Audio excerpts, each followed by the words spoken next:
नमस्कार दोस्तों, स्वागत है आपका और आपके साथ मैं हूं आशिमा त्यागी। दोस्तों फिर हाजिर हूं एक महत्वपूर्ण विषय पर आपसे बात करने के लिए, आपसे संवाद साधने के लिए। तो आज जिस मुद्दे या जिस विषय के बारे में बात करने जा रही हूं, ये कहानी दोस्तों सिर्फ एक जमीन की नहीं है। ये कहानी न्याय, सत्ता और कॉरपोरेट ताकत के उस त्रिकोण की है जहां हर फैसले के पीछे सवालों की एक लंबी परछाई खड़ी रहती है। जिस देश में सुप्रीम कोर्ट को आखिरी उम्मीद कहा जाता है, वहां अगर वही अदालत किसी कॉरपोरेट समूह के पक्ष में खड़ी दिखे तो सवाल उठना स्वाभाविक है। दरअसल दोस्तों, हाल ही में सुप्रीम कोर्ट ऑफ इंडिया ने गुजरात हाई कोर्ट के उस आदेश को रद्द कर दिया जिसमें कच्छ जिले की 108/22 हेक्टेयर गौचर जमीन राज्य सरकार को वापस लेने का निर्देश दिया गया था। दोस्तों, हाल ही में सुप्रीम कोर्ट ऑफ इंडिया ने गुजरात हाई कोर्ट के उस आदेश को रद्द कर दिया जिसमें कच्छ जिले की 108/22 हेक्टेयर गौचर जमीन राज्य सरकार को वापस लेने का निर्देश दिया गया था। ये जो जमीन है वो अडानी पोर्ट्स को स्पेशल इकोनॉमिक जोन यानी कि SEZ के लिए अलॉट की गई थी। आप समझ रहे हैं कि किस तरह से ये पूरा कनेक्शन यहां पर दिखाई दे रहा है। ये जो फैसला है वो अपने आप में तकनीकी लग सकता है, टेक्निकल तौर पर आप देखें तो ये लग सकता है, लेकिन इसके राजनीतिक और नैतिक निहितार्थ अगर हम देखें तो वो बेहद गहरे हैं दोस्तों, बेहद गहरे हैं।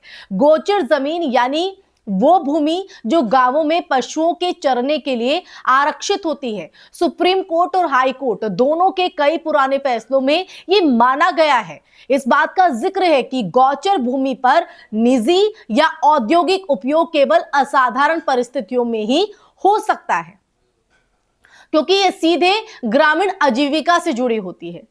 गुजरात हाई कोर्ट ने इसी सिद्धांत को आधार बनाकर राज्य सरकार को जमीन वापस लेने को कहा था। लेकिन सुप्रीम कोर्ट ने यह कहते हुए उस आदेश को पलट दिया कि जमीन का जो आवंटन है वो राज्य की नीति और प्रशासनिक विवेक का विषय है। और हाईकोर्ट ने अपने अधिकार क्षेत्र से आगे जाकर दखल दिया।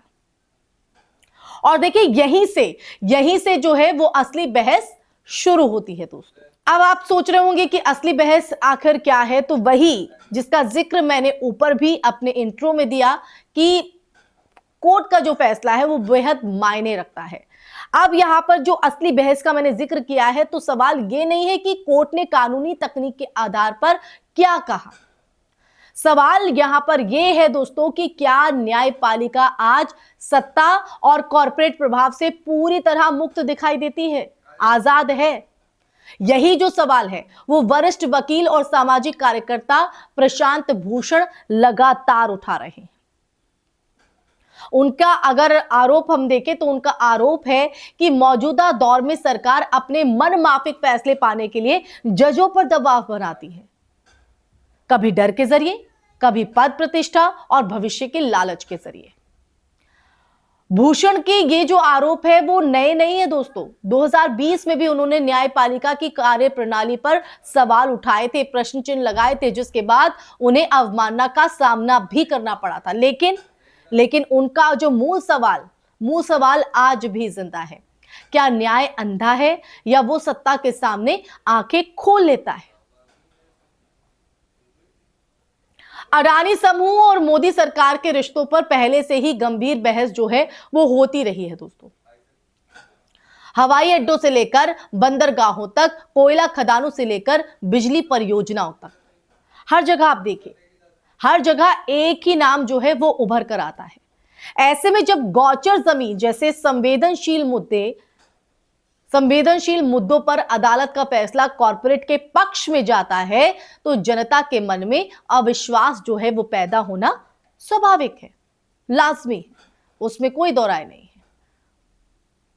अब इसी बीच यहां पर यह भी ध्यान देने वाली बात है कि SEZ नीति का जो लाभ है वो अक्सर स्थानीय समुदायों को कम और बड़े उद्योगों को ज्यादा मिलता है।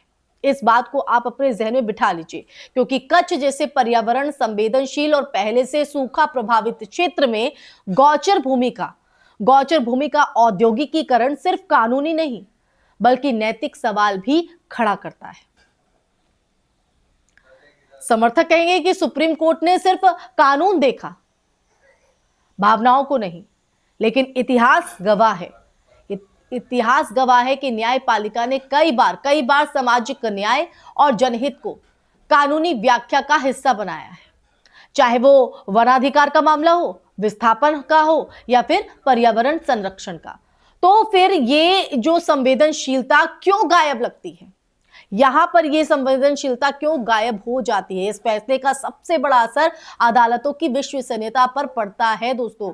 जब आम नागरिक ये देखता है कि एक तरफ किसान, आदिवासी और चरवाहे अपनी जमीन बचाने के लिए सालों लड़ते रहते हैं, सालों संघर्ष करते हैं, और दूसरी तरफ बड़े कॉर्पोरेट को राहत मिल जाती है, यूं ही तो न्याय पर भरोसा डगमगाएगा नहीं तो क्या होगा?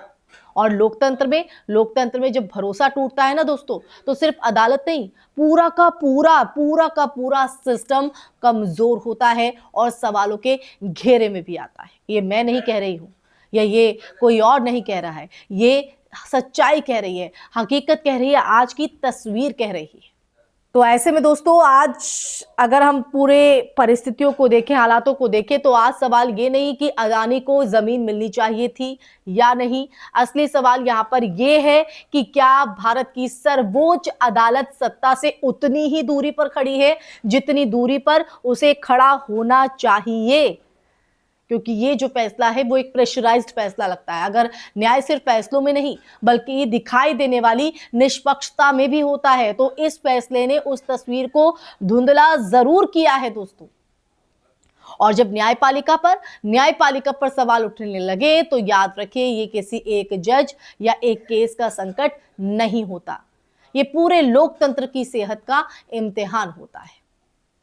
इसी के साथ इस चर्चा में फिलहाल के लिए बस इतना ही दोस्तों। ये चर्चा आपको कैसी लगी, आप मेरी बात से कितना इत्तेफाक रखते हैं और कोर्ट के इस फैसले को आप किस नजर से देखते हैं, कमेंट सेक्शन में कमेंट करके जरूर साझा कीजिएगा अपनी राय। फिर हाजिर होंगी ऐसी ही चर्चा लेकर, तब तक के लिए अपना ख्याल रखिए। जय हिंद, जय भारत, नमस्कार।